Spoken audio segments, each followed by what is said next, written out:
Hello, আসসালামু আলাইকুম viewers, তোমরা সবাই কেমন আছো? তো চলে আসলাম বাবার বাড়ি। তো দেখো আমার মেয়ে আমার ভাইজিটার চোখে যেন কি হয়েছে। তো এখানে আবার দাঁড়ায় এরকম ঘোরাঘুরি করতেছিল, কি একটা কামড় টামড় দিয়েছে পোকে পাশে, চোখের পাশে।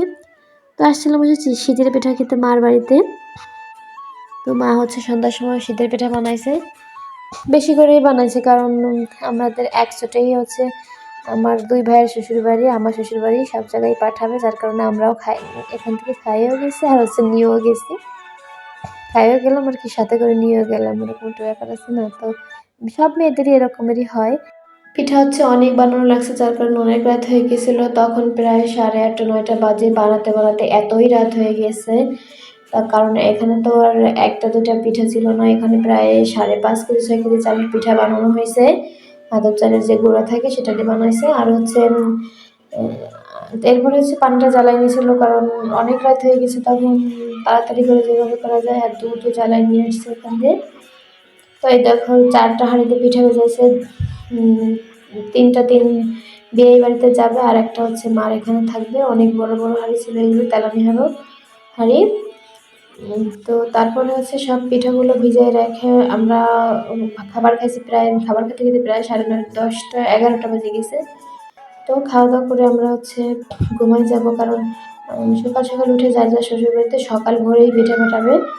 এই দেখো ভোরবেলা হয়ে গেছে, তো মা হচ্ছে সব কিছু রেডি করে দিচ্ছিল। আমাদেরকে নিয়ে হচ্ছে রাস্তায় বের হয়ে গেছে। ওই যে আমাদের বাড়ির হাঁড়ির পিঠা হচ্ছে ওই যে আমার মেয়ে, আর মা হচ্ছে এখানে আমার ভাইজিদের সাথে করে নিয়েছিল, সে আমাদের সাথে সাথে রাস্তা পর্যন্ত আসছে।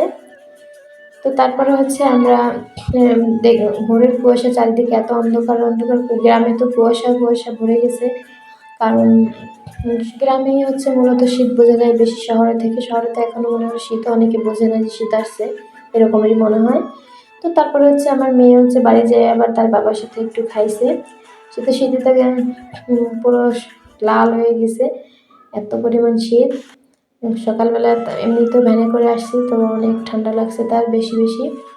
তো তারপরে হচ্ছে বাড়ি আবার দুপুরে অন্যরকম একটা পিঠা বানানো ছিল।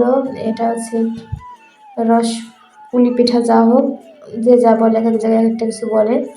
তো এর পিঠাগুলো হচ্ছে আমরা অনেক করে বানিয়েছি, কারণ এটা হচ্ছে একজনকে দেওয়ার জন্য ছিল, আর আমরা নিজেরাও খাইছি, যার কারণে হচ্ছে বেশি করে পরিমাণ করে বানিয়ে নিয়েছি।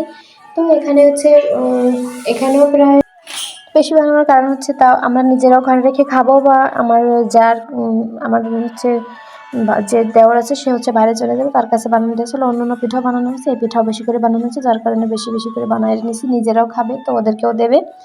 তো হচ্ছে তোমরা সবাই ভালো থাকবে। নতুন কোনো ভিডিও দেখার জন্য আমার চ্যানেলটা ফলো বা সাবস্ক্রাইব করে দেবে, যে যেখান থেকে ইউটিউব থেকে দেখো বা ফেসবুক থেকে দেখো।